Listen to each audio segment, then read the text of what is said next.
I was just 16 years old, a sophomore in high school, getting ready for school like any other morning, when in the shower I felt a lump.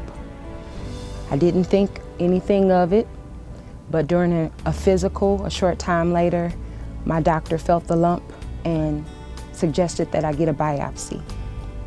Not only did it come out to be cancer, but it was a very rare and aggressive breast cancer, and I was only 16 years old. Up to that point, I had always had a relationship with God. I'm a pastor's kid, but that was truly the time that I had to come to know God for myself. I had never been more afraid. I had never been more horrified.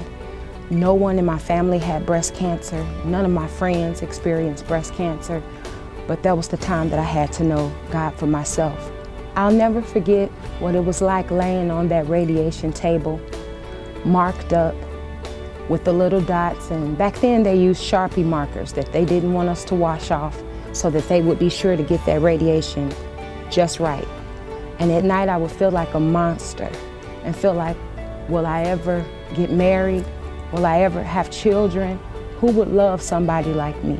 In the midst of it all, I had to remember Jeremiah 29:11, which tells us that He has a plan for us, a plan to prosper us and not to harm us.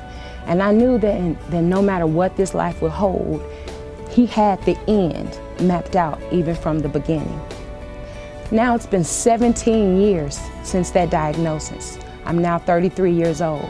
I've had to have annual mammograms every year, but for the first time this past summer, I had a mammogram that turned out not so well. Just 6 weeks ago, I had to undergo a double mastectomy. It was one of my worst fears coming true. The enemy tried to taunt me and make me feel like, you thought it was over, but I have you.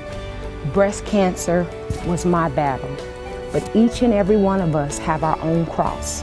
And I challenge you today to trust God. Trust that God does have a divine plan for your life.